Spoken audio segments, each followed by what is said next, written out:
जय हिंद दोस्तों, आप सभी का स्वागत है हमारे इस एजुकेशनल प्लेटफॉर्म अर्जुना एकेडमी पर। आज का चर्चा का विषय है संविधान का निर्माण। भारत में संविधान सभा के गठन का विचार वर्ष 1934 में पहली बार एम.एन. रॉय ने रखा। रॉय भारत में वामपंथी आंदोलन के प्रखर नेता थे। 1935 में भारतीय राष्ट्रीय कांग्रेस ने पहली बार भारत के संविधान के निर्माण के लिए आधिकारिक रूप से संविधान सभा के गठन की मांग की। 1938 में भारतीय राष्ट्रीय कांग्रेस की ओर से पंडित जवाहरलाल नेहरू ने घोषणा की कि स्वतंत्र भारत के संविधान का निर्माण वयस्क मताधिकार के आधार पर चुनी गई संविधान सभा द्वारा किया जाएगा और इसमें कोई बाहरी हस्तक्षेप नहीं होगा। नेहरू की इस मांग को अंततः ब्रिटिश सरकार ने सैद्धांतिक रूप से स्वीकार कर लिया। इसे सन 1940 के अगस्त प्रस्ताव के नाम से जाना जाता है। सन 1942 में ब्रिटिश सरकार के कैबिनेट मंत्री सर स्टैफोर्ड क्रिप्स ब्रिटिश मंत्रिमंडल के एक सदस्य एक स्वतंत्र संविधान के निर्माण के लिए ब्रिटिश सरकार के एक प्रारूप प्रस्ताव के साथ भारत आए। इस संविधान को द्वितीय विश्व युद्ध के बाद अपनाया जाना था। क्रिप्स प्रस्ताव को मुस्लिम लीग ने अस्वीकार कर दिया। मुस्लिम लीग की मांग थी कि भारत को दो स्वायत्त हिस्सों में बांट दिया जाए, जिनकी अपनी अपनी संविधान सभाएं हो। अंततः भारत में एक कैबिनेट मिशन को भेजा गया। इस मिशन ने दो संविधान सभाओं की मांग को ठुकरा दिया, लेकिन उसने ऐसी संविधान सभा के निर्माण की योजना सामने रखी जिसने मुस्लिम लीग को काफी हद तक संतुष्ट कर दिया। संविधान सभा का गठन कैबिनेट मिशन योजना द्वारा सुझाए गए प्रस्तावों के तहत नवंबर 1946 में संविधान सभा का गठन हुआ। योजना की विशेषताएं थी: 1. संविधान सभा की कुल सदस्य संख्या 389 होनी थी। इनमें से 296 सीटें ब्रिटिश भारत और 93 सीटें देसी रियासतों को आवंटित की जानी थी। ब्रिटिश भारत को आवंटित की गई 296 सीटों में 292 सदस्यों का चयन 11 गवर्नरों के प्रांतों और 4 का चयन मुख्य आयुक्तों के प्रांतों प्रत्येक में से एक से किया जाना था। 2. हर प्रांत व देसी रियासतों अथवा छोटे राज्यों के मामले में राज्यों के समूह को उनकी जनसंख्या के अनुपात में सीटें आवंटित की जानी थी। मोटे तौर पर कहा जाए तो प्रत्येक 10 लाख लोगों पर एक सीट आवंटित की जानी थी। 3. प्रत्येक ब्रिटिश प्रांत को आवंटित की गई सीटों का निर्धारण 3 प्रमुख समुदायों के बीच उनकी जनसंख्या के अनुपात में किया जाना था। ये 3 समुदाय थे: मुस्लिम, सिख व सामान्य मुस्लिम। और 4. प्रत्येक समुदाय के प्रतिनिधियों का चुनाव प्रांतीय असेंबली में उस समुदाय के सदस्यों द्वारा किया जाना था और एकल संक्रमणीय मत के माध्यम से समानुपातिक प्रतिनिधित्व तरीके से मतदान किया जाना था। 5. देसी रियासतों के प्रतिनिधियों का चयन रियासतों के प्रमुखों द्वारा किया जाना था। अतः ये स्पष्ट था कि संविधान सभा आंशिक रूप से चुनी हुई और आंशिक रूप से नामांकित निकाय थी। इसके अलावा सदस्यों का चयन अप्रत्यक्ष रूप से प्रांतीय व्यवस्थापिका के सदस्यों द्वारा किया जाना था, जिनका चुनाव एक सीमित मताधिकार के आधार किया गया था। संविधान सभा के लिए चुनाव जुलाई-अगस्त 1946 में हुआ। ब्रिटिश भारत के लिए आवंटित 296 सीटों हेतु इस चुनाव में भारतीय राष्ट्रीय कांग्रेस को 208, मुस्लिम लीग को 73 तथा छोटे समूह व स्वतंत्र सदस्यों को 15 सीटें मिली। हालांकि देसी रियासतों को आवंटित की गईं 93 सीटें भर नहीं पाईं, क्योंकि उन्होंने खुद को संविधान सभा से अलग रखने का निर्णय लिया। यद्यपि संविधान सभा का चुनाव भारत के वयस्क मतदाताओं द्वारा प्रत्यक्ष रूप से नहीं हुआ, तथापि इसमें प्रत्येक समुदाय हिंदू, मुस्लिम, सिख, पारसी, आंग्ल भारतीय, भारतीय ईसाई, अनुसूचित जाति, अनुसूचित जनजाति के प्रतिनिधियों को जगह मिली। नमे महिलाएं भी शामिल थीं। महात्मा गांधी के अपवाद को छोड़ दे तो सभा में उस समय भारत की सभी बड़ी हस्तियां शामिल थीं। संविधान सभा की कार्यप्रणाली। संविधान सभा की पहली बैठक 9 दिसंबर 1946 को हुई। मुस्लिम लीग ने बैठक का बहिष्कार किया और अलग पाकिस्तान की मांग पर बल दिया। इसलिए बैठक में केवल 211 सदस्यों ने हिस्सा लिया। फ्रांस की तरह इस सभा के सबसे वरिष्ठ सदस्य डॉक्टर सच्चिदानंद सिन्हा को सभा का अस्थायी अध्यक्ष चुना गया। बाद में डॉक्टर राजेंद्र प्रसाद संविधान सभा के अध्यक्ष निर्वाचित हुए। उसी प्रकार डॉक्टर H.C. मुखर्जी तथा V.T. कृष्णामाचारी सभा के उपाध्यक्ष निर्वाचित हुए। दूसरे शब्दों में, संविधान सभा के 2 उपाध्यक्ष थे। उद्देश्य प्रस्ताव 13 दिसंबर 1946 को पंडित नेहरू ने सभा में ऐतिहासिक उद्देश्य प्रस्ताव पेश किया। इसमें संवैधानिक संरचना के ढांचे एवं दर्शन की झलक थी। इसमें कहा गया 1. ये संविधान सभा भारत को एक स्वतंत्र संप्रभु गणराज्य घोषित करती है तथा अपने भविष्य के प्रशासन को चलाने के लिए एक संविधान के निर्माण की घोषणा करती है।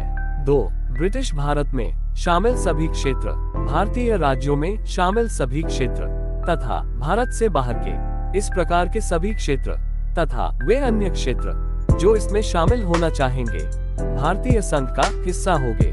3. उक्त वर्णित सभी क्षेत्रों तथा उनकी सीमाओं का निर्धारण संविधान सभा द्वारा किया जाएगा तथा इसके लिए उपरांत के नियमों के अनुसार यदि वे चाहेंगे तो उनकी अवशिष्ट शक्तियां उनमें निहित रहेंगी तथा प्रशासन के संचालन के लिए भी वे सभी शक्तियां केवल उनको छोड़कर जो संघ में निहित होंगी इन राज्यों को प्राप्त होंगी। 4. संप्रभु स्वतंत्र भारत की सभी शक्तियां एवं प्राधिकार, इसके अभिन्न अंग तथा सरकार के अंग सभी का स्रोत भारत की जनता होगी। 5. भारत के सभी लोगों के लिए न्याय, सामाजिक, आर्थिक एवं राजनीतिक स्वतंत्रता एवं सुरक्षा, अवसर की समता, विधि के समक्ष समता, विचार एवं अभिव्यक्ति, विश्वास, भ्रमण, संगठन बनाने आदि की स्वतंत्रता तथा लोक नैतिकता की स्थापना सुनिश्चित की जाएगी। 6. अल्पसंख्यकों, पिछड़े वर्गों तथा जनजातीय क्षेत्रों के लोगों को पर्याप्त सुरक्षा प्रदान की जाएगी। 7. संघ की एकता को अक्षुण्ण बनाए रखा जाएगा तथा इसके भू क्षेत्र, समुद्र एवं वायु क्षेत्र को सभ्य देश के न्याय एवं विधि के अनुरूप सुरक्षा प्रदान की जाएगी।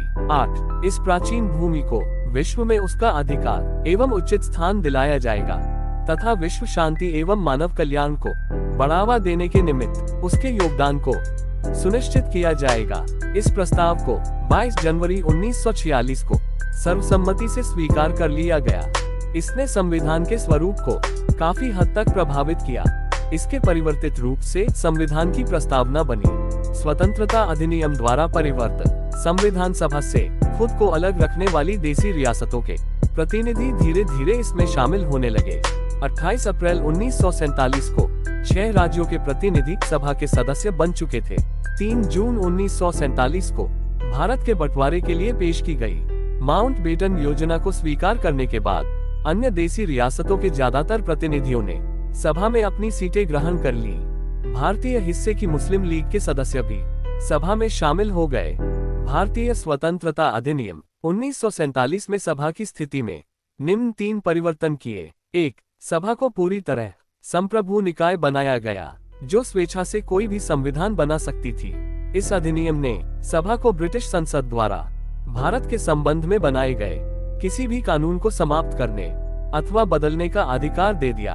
2. संविधान सभा एक विधायिका भी बन गई। दूसरे शब्दों में कहा जाए तो सभा को 2 अलग अलग काम सौंपे गए। इनमें से एक था स्वतंत्र भारत के लिए संविधान बनाना और दूसरा था देश के लिए आम कानून लागू करना। इन दोनों कार्यों को अलग अलग दिन करना था। इस प्रकार संविधान सभा स्वतंत्र भारत की पहली संसद बनी। जब भी सभा की बैठक संविधान सभा के रूप में होती, इसकी अध्यक्षता डॉक्टर राजेंद्र प्रसाद करते और जब बैठक बतौर विधायिका होती तब इसकी अध्यक्षता जीवी मावलंकर करते थे। संविधान सभा 26 नवंबर 1949 तक इन दोनों रूपों में कार्य करती रही। इस समय तक संविधान निर्माण का कार्य पूरा हो चुका था। 3. मुस्लिम लीग के सदस्य पाकिस्तान में शामिल हो चुके क्षेत्रों से संबद्ध भारतीय संविधान सभा से अलग हो गए। इसकी वजह से सन 1946 में माउंटबेटन योजना के तहत तय की गई सदस्यों की कुल संख्या 389 सीटों की बजाय 299 तक आ गिरी। भारतीय प्रांतों औपचारिक रूप से ब्रिटिश प्रांत की संख्या 296 से 229 और देसी रियासतों की संख्या 93 से 70 कर दी गई। 31 दिसंबर 1947 को राज्यवार सदस्यता को प्रस्तुत किया गया। अन्य कार्य संविधान के निर्माण और आम कानूनों को लागू करने के अलावा संविधान सभा ने निम्न कार्य भी किए हैं। 1. इसने मई 1949 में राष्ट्रमंडल में भारत की सदस्यता का सत्यापन किया। 2. इसने 22 जुलाई 1947 को राष्ट्रीय ध्वज को अपनाया। 3. इसने 24 जनवरी 1950 को राष्ट्रीय गान को अपनाया। 4. इसने 24 जनवरी 1950 को राष्ट्रीय गीत को अपनाया। 5. इसने 24 जनवरी 1950 को डॉक्टर राजेंद्र प्रसाद को भारत के पहले राष्ट्रपति के रूप में चुना। 2 साल 11 माह और 18 दिनों में संविधान सभा की कुल 11 बैठकें हुई। संविधान निर्माताओं ने लगभग 60 देशों के संविधानों का अवलोकन किया और इसके प्रारूप पर 114 दिनों तक विचार हुआ। संविधान के निर्माण पर कुल 64 लाख रुपए का खर्च आया।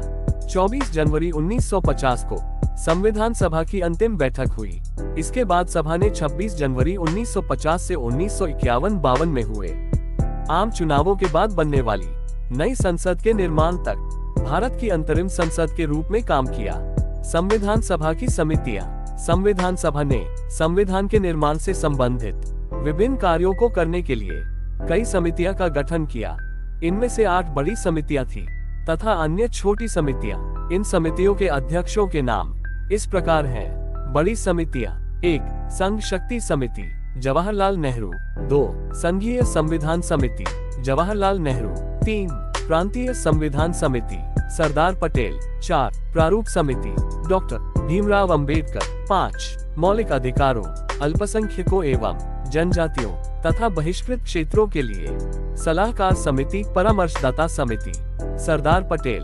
इस समिति के अंतर्गत निम्नलिखित 5 उप समितियां थीं। मौलिक अधिकार उप समिति JB कृपलानी। अल्पसंख्यक उप समिति HC मुखर्जी।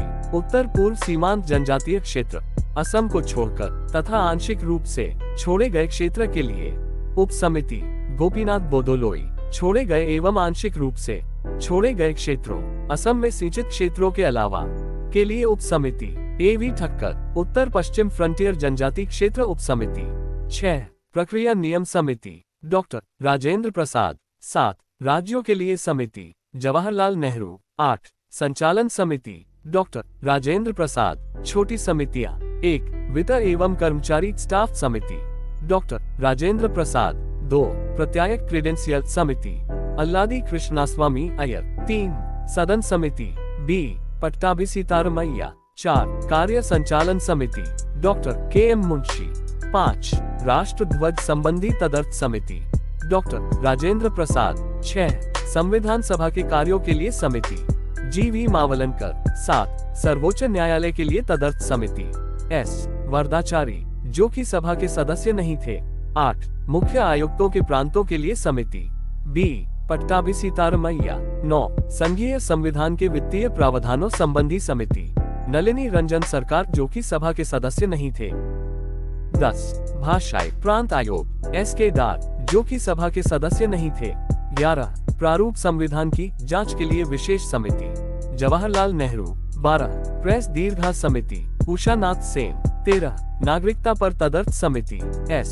वरदाचारी जो कि सभा के सदस्य नहीं थे। प्रारूप समिति संविधान सभा की सभी समितियों में सबसे ज्यादा महत्वपूर्ण थी प्रारूप समिति। इसका गठन 29 अगस्त 1947 को हुआ था। ये वह समिति थी जिसे नए संविधान का प्रारूप तैयार करने की जिम्मेदारी सौंपी गई थी। इसमें 7 सदस्य थे जिनके नाम इस प्रकार हैं। Doctor B.R. अंबेडकर अध्यक्ष, N. Gopalaswami Ayyangar, Alladi Krishnaswami Iyer, doctor KM Munshi, Syed Mohammad Saadulla, N. Madhav Rao. इन्होंने BL मित्र की जगह ली जिन्होंने स्वास्थ्य कारणों से त्याग पत्र दे दिया था। T.T. कृष्णामाचारी। इन्होंने सन 1948 में D.P. खेतान की मृत्यु के बाद उनकी जगह ली। विभिन्न समितियों के प्रस्तावों पर विचार करने के बाद प्रारूप समिति ने भारत के संविधान का पहला प्रारूप तैयार किया। इसे फरवरी 1948 में प्रकाशित किया गया। भारत के लोगों को इस प्रारूप पर चर्चा करने और संशोधनों का प्रस्ताव देने के लिए 8 माह का समय दिया गया। लोगों की शिकायतों, आलोचनाओं और सुझावों के परिप्रेक्ष्य में प्रारूप समिति ने दूसरा प्रारूप तैयार किया जिसे अक्टूबर 1948 में प्रकाशित किया गया। प्रारूप समिति ने अपना प्रारूप तैयार करने में 6 माह से भी कम का समय लिया। इस दौरान उसकी कुल 141 बैठकें हुई। संविधान का प्रभाव में आना। Doctor B.R. अंबेडकर ने सभा में 4 नवंबर 1948 को संविधान का अंतिम प्रारूप पेश किया। इस बार संविधान पहली बार पढ़ा गया। सभा में इस पर 5 दिन 9 नवंबर 1948 तक आम चर्चा हुई। संविधान पर दूसरी बार 15 नवंबर 1948 से विचार होना शुरू हुआ। इसमें संविधान पर खंडवार विचार किया गया। ये कार्य 17 नवंबर 1949 तक चला। इस अवधि में कम से कम 7,653 संशोधन प्रस्ताव आए, जिनमें से वास्तव में 2,473 पर ही सभा में चर्चा हुई। संविधान पर तीसरी बार 14 नवंबर 1949 से विचार होना शुरू हुआ। Doctor B.R. अम्बेडकर ने the constitution as settled the assembly be passed प्रस्ताव पेश किया। संविधान के प्रारूप पर पेश इस प्रस्ताव को 26 नवंबर 1949 को पारित घोषित कर दिया गया और इस पर अध्यक्ष व सदस्यों के हस्ताक्षर लिए गए। सभा में 299 सदस्यों में से उस दिन केवल 284 सदस्य उपस्थित थे, जिन्होंने संविधान पर हस्ताक्षर किए। संविधान की प्रस्तावना में 26 नवंबर 1949 का उल्लेख उस दिन के रूप में किया गया है, जिस दिन भारत के लोगों ने सभा में संविधान को अपनाया, लागू किया व स्वयं को संविधान सौंपा। 26 नवंबर 1949 को अपनाए गए संविधान में प्रस्तावना 395 अनुच्छेद और 8 अनुसूचियां थीं। प्रस्तावना को पूरे संविधान को लागू करने के बाद लागू किया गया। नए विधि मंत्री डॉक्टर B.R. अम्बेडकर ने सभा में संविधान प्रारूप को रखा। उन्होंने सभा के कार्यकलापों में बढ़कर हिस्सा लिया। उन्हें अपनी तर्कसंगत व प्रभावशाली दलीलों के लिए जाना जाता था। उन्हें भारत के संविधान के पिता के रूप में पहचाना जाता है। इस महान लेखक, संविधान विशेषज्ञ, अनुसूचित जातियों के निर्विवाद नेता और भारत के संविधान के प्रमुख शिल्पकार को आधुनिक मनु की संज्ञा भी दी जाती है। संविधान का प्रवर्तन 26 नवंबर 1949 को नागरिकता, चुनाव, तदर्थ संसद, अस्थायी परिवर्तनशील नियम तथा छोटे शीर्षकों से जुड़े कुछ प्रावधान अनुच्छेद 5, 6, 7, 8, 9, 60, 324, 366, 367, 379, 380, 388, 391, 392 और 393 स्वतः ही लागू हो गए। संविधान के शेष प्रावधान 26 जनवरी 1950 को लागू हुए। इस दिन को संविधान की शुरुआत के दिन के रूप में देखा जाता है और इसे गणतंत्र दिवस के रूप में मनाया जाता है। इस दिन को संविधान की शुरुआत के रूप में इसलिए चुना गया क्योंकि इसका अपना ऐतिहासिक महत्व है। इसी दिन 1930 में भारतीय राष्ट्रीय कांग्रेस के लाहौर अधिवेशन दिसंबर 1929 में पारित हुई संकल्प के आधार पर पूर्ण स्वराज दिवस मनाया गया था। संविधान की शुरुआत के साथ ही भारतीय स्वतंत्रता अधिनियम 1947 और भारत शासन अधिनियम 1935 को समाप्त कर दिया गया। हालांकि abolition of privy council jurisdiction act 1949 लागू रहा।